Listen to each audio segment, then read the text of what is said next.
नमस्कार दोस्तों, आज की वीडियो का टाइटल है Evian 400 for hair growth.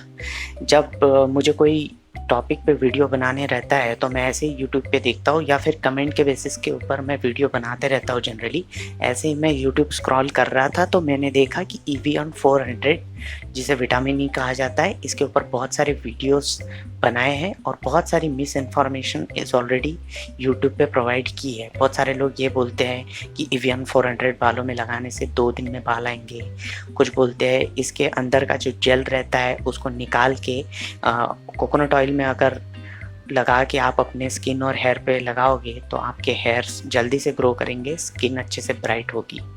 With the help of scientific reason मैं आपको बताऊंगा Evian 400 कितना इफ़ेक्टिव हो सकता है तुम्हारे बालों के लिए और इसको कैसे यूज़ करना चाहिए या फिर यूज़ भी करना चाहिए कि नहीं। तो इस वीडियो को आप अंत तक देखते रहिए और अगर आपने मेरे चैनल को सब्सक्राइब नहीं किया तो मेरे चैनल को सब्सक्राइब कीजिए और बेल आइकन को हिट कर दीजिए। मैं आने वाले फ्यूचर में हेयर लॉस से रिलेटेड ही वीडियोस बनाते रहता हूँ।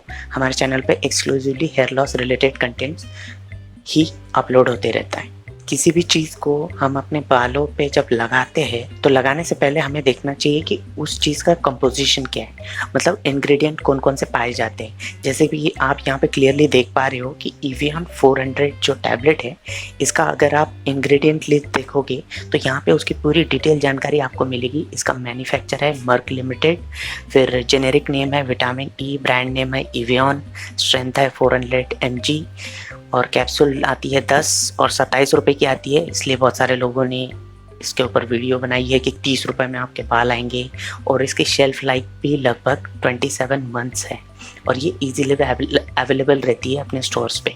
अब इसका आप जब यहाँ पे कंपोजिशन देखोगे तो यहाँ पे क्लियरली लिखा है each soft gelatin capsule contains tocopheryl acetate that is vitamin E which is equivalent to 400 milligram. अब हम देखेंगे कि ये टोकोफेरिल एसीटेट एक्चुअली है क्या। अब इस टैबलेट के बारे में डिटेल जानकारी देने के लिए, वेदर ये इफ़ेक्टिव है अपने बालों के लिए, इसके पहले मैं आपको बताऊंगा कि विटामिन ई के कौन कौन से टाइप्स होते हैं। तो विटामिन ई के बहुत सारे टाइप्स, लगभग 8 टाइप्स रहते हैं जो नेचर में फाउंड आउट किए जा सकते हैं। तो उसमें रहता है अल्फ़ा टोकोफेरिल, बीटा टोकोफेरिल, फिर उसके बाद गैमा टोकोफेरिल, डेल्टा टोकोफेरिल, ऐसे बहुत सारे हैं। लेकिन इन सारे फॉर्म में से सबसे इफ़ेक्टिव जो फॉर्म है वो रहता है अल्फ़ा टोकोफेरिल। अब इफ़ेक्टिव फॉर्म मतलब क्या है? जिसकी बायो अवेलेबिलिटी बहुत ज़्यादा है।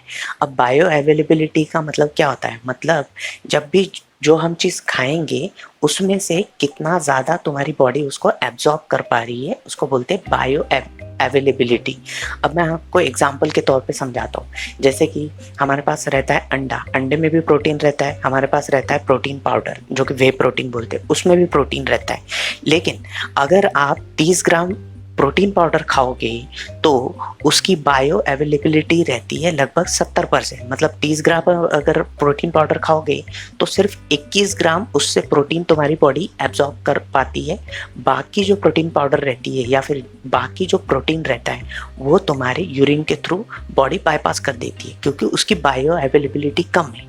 लेकिन अगर आप 3-4 अंडे खा रहे हो, उसमें जितना भी अमाउंट ऑफ प्रोटीन पाया जाता है, लेट सपोज 30 ग्राम प्रोटीन पाया जा रहा है, तो पूरा 30 का 30 ग्राम तुम्हारी बॉडी एब्जॉर्ब कर लेगी क्योंकि अंडा नेचुरल चीज़ है। अंडे की बायो अवेलेबिलिटी 100% है और जो वे प्रोटीन है उसमें केमिकल्स है, उसमें आर्टिफिशियल स्वीटनर्स डाले हैं, उसको कंपनी के थ्रू या फिर मशीन के थ्रू मैन्युफैक्चर किया गया है। बहुत सारी आर्टिफिशियल चीज़ें उसमें यूज़ की है। इसकी वजह से तुम्हारी बॉडी उसको पूरा एब्जॉर्ब नहीं कर पाती है। इन अदर टर्म्स मैं यही बोलना चाहता हूँ कि उसकी बायो अवेलेबिलिटी कम रहती है। अब आते हैं फिर से Evian 400 की तरफ। अब मैंने आपको ऑलरेडी बताया कि विटामिन ई के भी बहुत सारे टाइप्स रहते हैं, तो टाइप के अकॉर्डिंग उसकी बायो अवेलेबिलिटी रहती है। विटामिन ई के जो भी टाइप्स है, अल्फ़ा, बीटा, डेल्टा, गामा, ऐसे बहुत सारे 8 है। लेकिन सबसे ज़्यादा बायो अवेलेबिलिटी है अल्फ़ा टोकोफेरिल की। इसकी बायो अवेलेबिलिटी सबसे ज़्यादा है। मतलब क्या? जब उस टाइप की टैबलेट्स अगर आप लेते हो जिसमें अल्फा टोकोफेरिल एज अ कंपोजिशन पाया जाता है तो सबसे ज़्यादा तुम्हारी बॉडी उसको एब्जॉर्ब कर पाएगी। लेकिन जब हम यहाँ पे देख पा रहे हो कि जो एवियन 400 टैबलेट है उसका अगर आप कंपोजिशन देखोगे तो यहाँ पे कंपोजिशन में लिखा है टोकोफेरिल एसीटेट। टोकोफेरिल एसीटेट है। और अब मैं आपको बताऊंगा कि टोकोफेरिल एसीटेट और जो अल्फा टोकोफेरॉल है उसमें डिफरेंस क्या है। देखो, जो अल्फा टोकोफेरॉल है वो नेचुरल है। नेचुरल मतलब जो नेचुरल चीज़ें हैं जैसे कि विटामिन ई के सोर्सेस, जैसे कि मूंगफली हुई, सनफ्लावर सीड्स हुए या फिर व्हीट जर्म ऑयल हुआ, उसमें अल्फा टोकोफेरिल पाया जाता है जो कि नेचुरली है। अगर उससे आप लेते हो तो 100% तुम्हारी बॉडी एब्जॉर्ब करेगी। लेकिन ये जो विटामिन ई की टैबलेट है जो 27 रुपये की है, 400 मिलीग्राम उसकी स्ट्रेंथ है, उसमें पाया जाता है टोकोफेरिल एसीटेट। ये क्या है? ये उसका सिंथेटिक कंपाउंड है। सिंथेटिक मतलब ये भी वही है लेकिन इसको सिंथेटिकली डिज़ाइन किया है कंपनी वालों ने। अब सिंथेटिकली डिज़ाइन किया है, अगर आप बहुत ही अच्छे से स्टडी करोगे इस टॉपिक को नेट के ऊपर या फिर बहुत सारे रिसर्च आर्टिकल भी इसके ऊपर पब्लिश किए हैं, तो जो टोकोफेरिल एसीटेट है वो इतना इफेक्टिव नहीं है क्योंकि वो सिंथेटिक है और तुम्हारी बॉडी हार्डली 30 to 40% टोकोफेरिल एसीटेट मतलब विटामिन ई एब्जॉर्ब कर पाती है जब भी आप एवियन 400 के टैबलेट लेते हो। इसका मतलब क्या है? वो इतना ज़्यादा इफेक्टिव नहीं है। और अगर आपको विटामिन ई चाहिए ही तो मैं आपको सजेस्ट करूंगा कि विटामिन ई के जो टॉप सोर्सेस है लाइक आप मूंगफली खा सकते हो, सनफ्लावर सीड्स है, ऐसी बहुत सारी चीज़ें आप देखोगे जिसमें विटामिन ई बहुत ज़्यादा मात्रा में पाया जाता है। जैसे कि बादाम भी है, आप बादाम भी ले सकते हो जिसमें प्योरली अल्फा टोकोफेरिल पाया जाता है जो कि प्योरली 100% नेचुरल है। तुम्हारी बॉडी पूरा 100% एब्जॉर्ब कर लेगी और उसका तुम्हारे ऊपर कोई साइड इफेक्ट भी नहीं होगा। और टोकोफेरिल एसीटेट जो कि एवियन 400 में पाया जाता है, इसके कुछ साइड इफेक्ट भी होते हैं तुम्हारे बॉडी के ऊपर। अब मैं आपको बताता हूँ कौन कौन से साइड इफेक्ट इसकी वजह से तुम्हारे बॉडी के ऊपर हो सकते हैं। अब जो एवियन 400 कैप्सूल है इसमें कुछ प्रिजर्वेटिव भी पाए जाते हैं जैसे कि मिथाइल पैराबेन और प्रोपाइल पैराबेन।